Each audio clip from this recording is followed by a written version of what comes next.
बहुत पुराने जमाने की बात है, था उसके पास में एक तांगा था। वो तांगे में कुछ पैसेंजर्स को बिठाता, उनको रेलवे स्टेशन पे छोड़ के आता था। तो एक दिन उसने अपने तांगे में घोड़ी को जोड़ा, कुछ पैसेंजर्स को बिठाया, रेलवे स्टेशन की तरफ चलने की शुरुआत करनी चाहिए तो घोड़ी नहीं चली।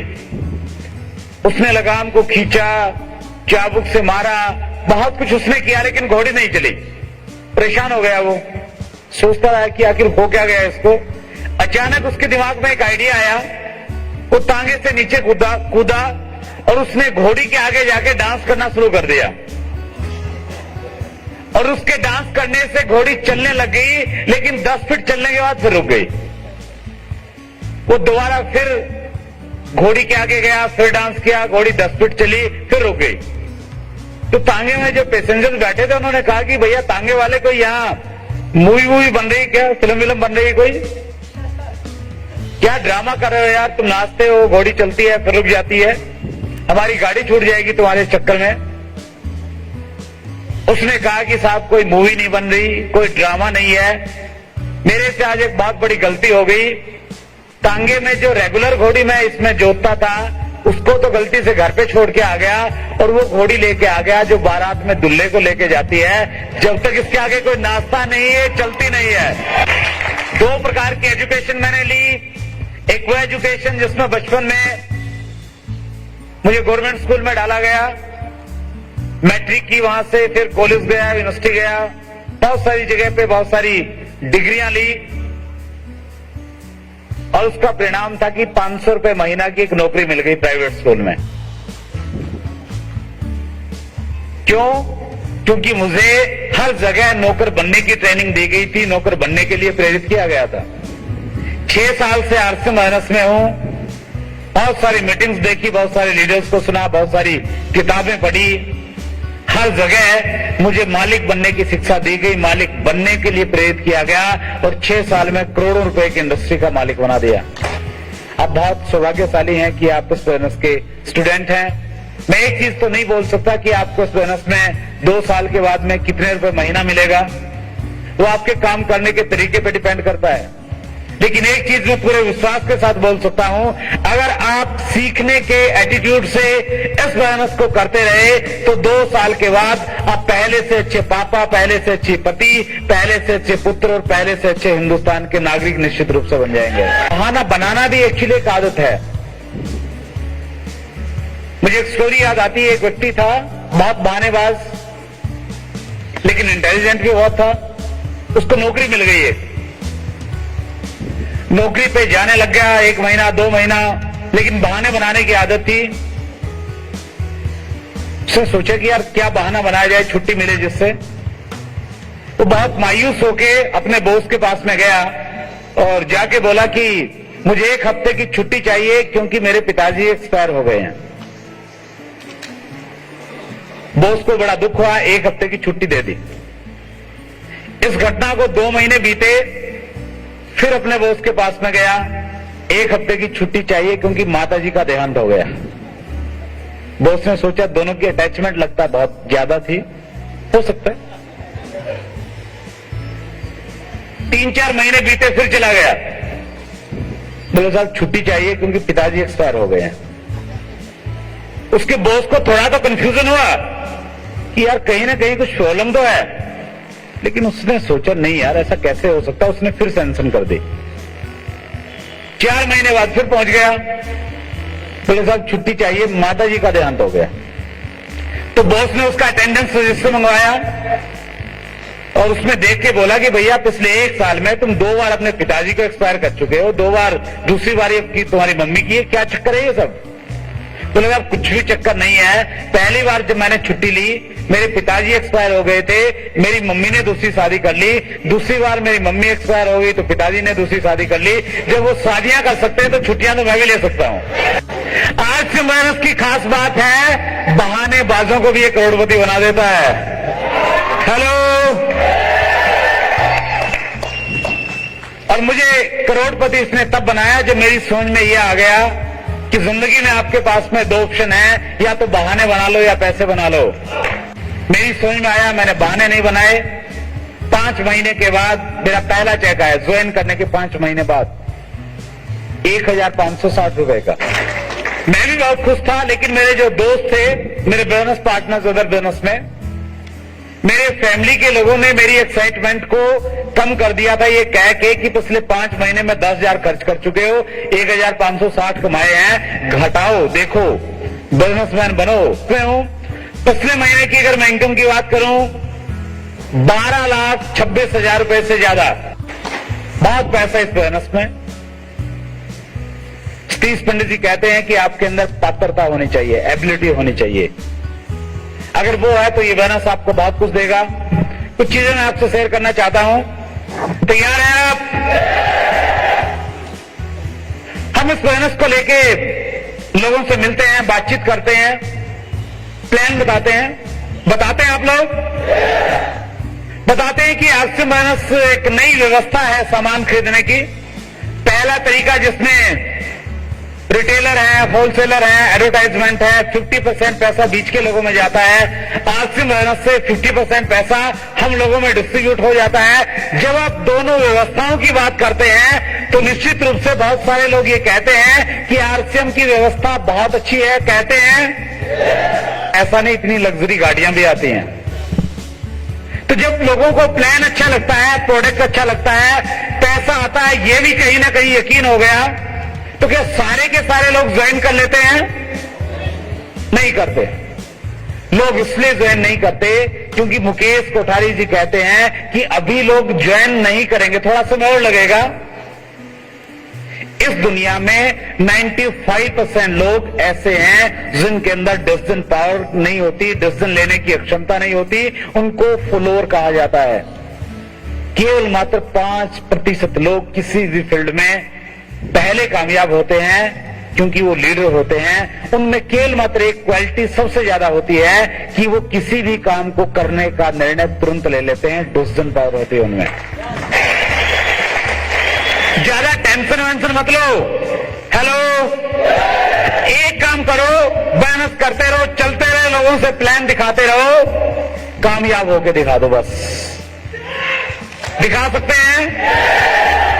आज प्लान दिखाएं, प्रोडक्ट दिखाएं, सेमिनार में बिठाएं, शायद लोगों की समझ में नहीं आएगा, लेकिन जिस दिन एक लग्जरी कार आपके पास में आ जाएगी, प्लान नहीं दिखाना, जोर जोर से हॉर्न बजाना है, पड़ोसियों की समझ में आ जाएगा।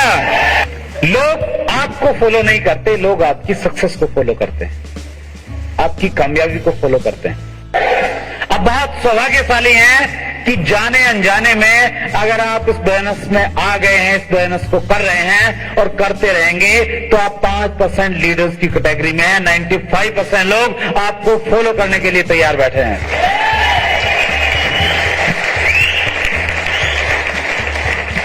और जो लोग सही समय पर निर्णय नहीं लेते, उनके साथ बड़ी अजीब हालत हो जाती है समटाइम। एक बार एक व्यक्ति था, सब्जी बेच रहा था ठेले में। एक कोई सज्जन को सब्जी खरीदने के लिए आए और आते ही उसने सबसे पहले टमाटर को उठाया, बड़े ध्यान से देखा उसको घुमा के, फिर उसको रख दिया, फिर एक आलू को उठाया, उसको देखा। सब्जी वाले ने कहा कि साहब आलू दो या टमाटर दो, क्या चाहिए? बोले भैया जल्दी क्या है, सोच समझ के लूंगा, थोड़ा सोचने का मौका दो भैया, पैसे लेके आया हूं। इसी दौरान एक महिला आई, उसने जल्दी से बोला 1 किलो टमाटर दे दो, ये दे दो, वो दे दो, पैसे दिए, चल पड़ी। लेकिन वो मान हुआ, फिर भी कभी गाजर उठा रहे हैं, कभी गोभी देख रहे हैं, कभी कुछ देख रहे हैं। सब्जी वाला परेशान होगा कि साहब आपने लेना वेना कुछ नहीं, मैं चलता हूं। तो उनकी बातचीत को सुन के वो महिला रुकी और पलट के बोली कि भैया सब्जी वाले किसके चक्कर में पड़े हुए हो तुम? सब्जी वाले ने कहा कि बहन जी आप जानती हो इनको, कौन है ये? बोली बहुत अच्छे से जानती हूं, आज से 6 साल पहले ये और इनके पिताजी मुझे देखने के लिए आए थे और इन्होंने मेरी मैट्रिक की मार्कशीट को देखा, मेरी डिग्रीज को देखा, फिर बोले चलो चल के दिखाओ।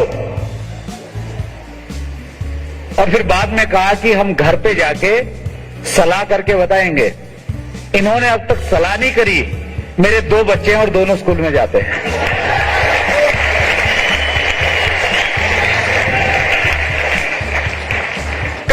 समय हो कि आज आपकी समझ में न आए और जिस दिन आपके पड़ोसी की घर में 2-2 लग्जरी कारें खड़ी हो जाएं, फिर आपकी समझ में आए कि आलसी बिजनेस तो करना ही पड़ेगा।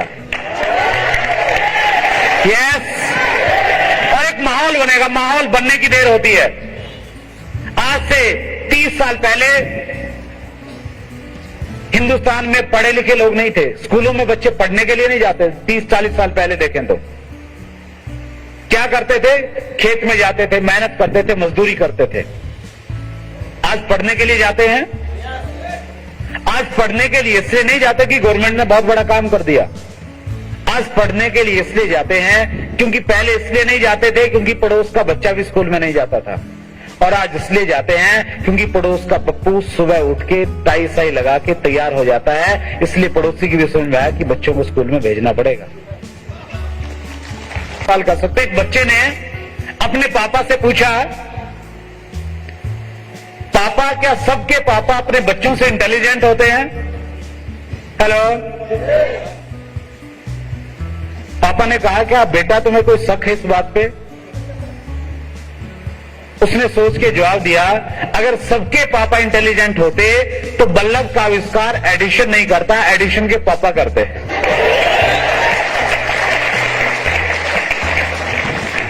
अगर आज हम सही डिसीजन नहीं ले पाए तो आने वाले समय में हमें जवाब देना मुश्किल हो सकता है। डिसीजन लीजिए। लीडरशिप की पहला गुण क्विक डिसीजन, और डिसीजन लेने के लिए एक बहुत शानदार तरीका है। कभी भी अगर कंफ्यूज है लाइफ में, मैंने किसी एक बुक में पढ़ा कि सफलता क्या है, व्हाट इज सक्सेस। वहां लिखा था success is nothing A chain of decisions. सफलता कुछ भी नहीं है, जिंदगी में लिए गए कुछ निर्णयों का परिणाम है। 4 साल पहले बहुत सारे लोगों को जगदलपुर में प्लान दिखाया गया। एक ने डिसीजन लिया कि करना है और एक ने डिसीजन किया कि नहीं करना है, और उसका वो डिसीजन आज उसके लिए कामयाबी बन गया और उस व्यक्ति का वो डिसीजन उसकी नाकामयाबी बन गया। Yes, quick decision. और दूसरा, डिसीजन के बाद डिसीजन, चेन ऑफ डिसीजंस। आप इस बिजनेस को करेंगे, करने के बाद आप लोगों से मिलेंगे, और जब लोग मना नहीं करेंगे फिर आपको फिर एक डिसीजन लेना पड़ेगा कि बिजनेस करना चाहिए या नहीं करना चाहिए। उस समय अगर आपका डिसीजन रहा आपने ये बिजनेस छोड़ दिया तो फिर भी सफलता नहीं मिलेगी। कुछ समय के बाद शायद ऐसा हो कि इस बिजनेस को करते हुए आपके सामने कुछ फाइनेंशियल चैलेंजेस आए, घर में पैसा नहीं है, मुश्किलें हैं। उसमें फिर आप सोचेंगे कि बिजनेस करूं या नहीं करूं। उस समय भी अगर आपका ये डिसीजन रहा कि यस मैं करूंगा, बहुत बार ऐसा होगा कि बहुत सारे लोगों को आप बुलाएंगे, लोग नहीं आएंगे, आप परेशान हो जाएंगे, आप फिर सोचेंगे कि करूं या नहीं करूं। अगर आप लगातार एक ही डिसीजन लेते रहे कि मैंने करना है, करके रहूंगा, करके दिखाऊंगा, निश्चित रूप से कामयाबी आपके कदम चूमने के लिए तैयार है। न पूछो मेरी मंजिल कहां है, अभी तो सफर का इरादा किया है, मैं हारूंगा हौसला जिंदगी भर, मैंने किसी और से नहीं खुद से वायदा किया है।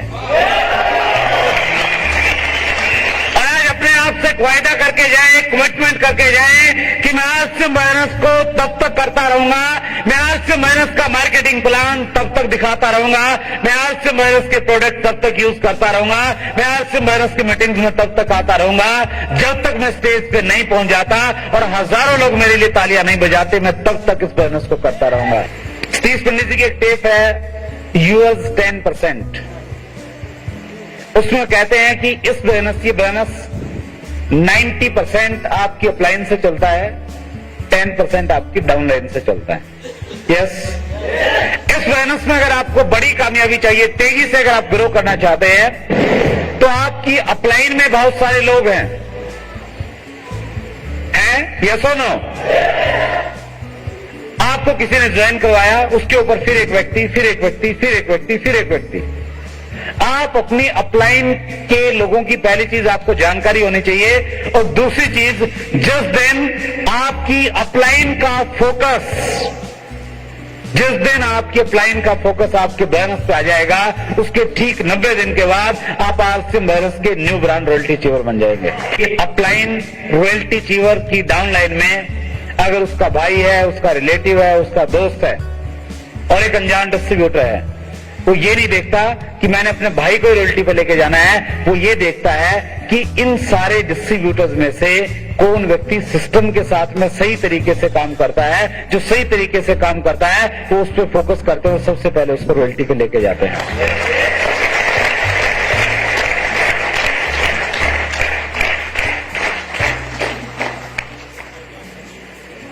और वो कुछ चीजें चेक करते हैं वहां पे। एक आपके प्लान में रॉयल्टी चीवर्स है, उसके नीचे 1000 से ज्यादा डिस्ट्रीब्यूटर्स हैं। उसको पता है कि वो 1000 लोगों को एक साथ रॉयल्टी पे लेके नहीं जा सकता। वो सबसे पहले उनमें से 2 लोगों को चूज करता है, उन 2 पे फोकस करता है, और उन 2 पे फोकस करने के बाद उनको रॉयल्टी पे लेके जाने के बाद वो अगले 2-4 लोगों की प्लानिंग करता है। सबसे पहले आपका प्लान देखता है कि मेरी डाउनलाइन में 100% प्रोडक्ट यूज करने वाले कितने लोग हैं। आपने अगर चाहते हैं प्लान का फोकस आए तो कुछ स्टेप्स हैं। पहला स्टेप है 100% प्रोडक्ट यूजर बने। हैं आप? हर चीज जो आपके माइनस में अवेलेबल है वो आपके यहां पे यूज होनी चाहिए, आपके घर में यूज होनी चाहिए।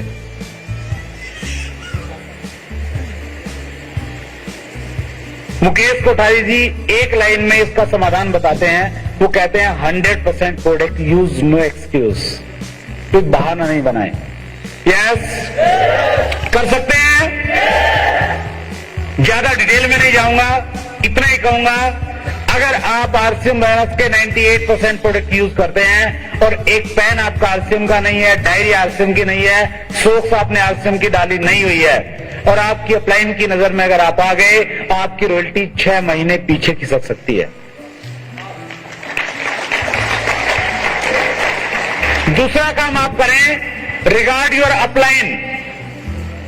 अपलाइन का सम्मान करें। करते हैं सभी लोग?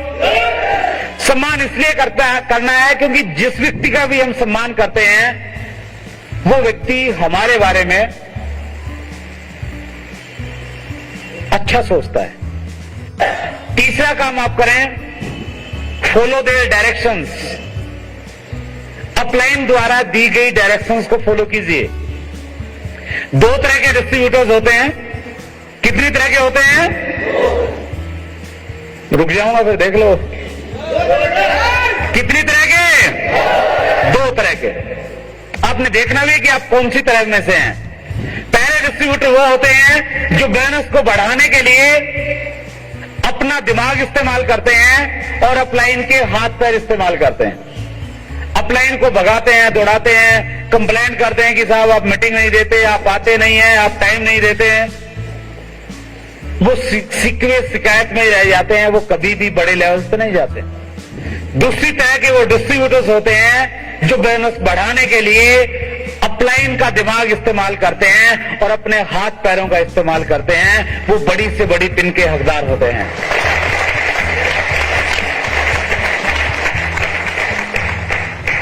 बहुत सारे लोगों को मैंने इस बिजनेस में इसलिए नाकामयाब होते हुए देखा है क्योंकि उन्होंने अपना दिमाग लगाना नहीं छोड़ा।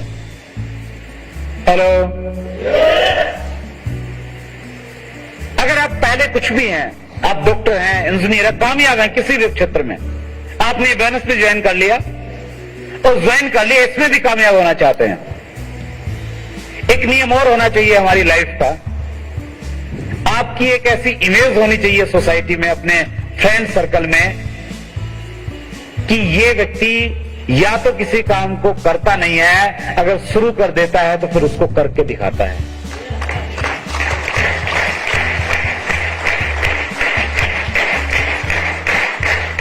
मैंने कहीं पढ़ा कि जीतना एक आदत है, दुर्भाग्य से हारना भी एक आदत है। अगर हमें लाइफ में हारने की आदत पड़ जाएगी तो हम स्टेप बाय स्टेप हारते जाएंगे, और अगर हमें जीतने की आदत पड़ जाएगी हम मिट्टी को भी छुएंगे, वो भी सोना बन जाएगी। आपकी एक ब्रांड इमेज ऐसी होनी चाहिए कि अगर आपने ये बिजनेस ज्वाइन कर लिया, लोगों को ये लगना चाहिए कि जगदलपुर में पहले बिजनेस चला नहीं चला, कितना भी चला, अब मैंने अगर ज्वाइन किया है तो जगदलपुर के हर घर में रॉयल्टी चीवर बना के छोड़ूंगा।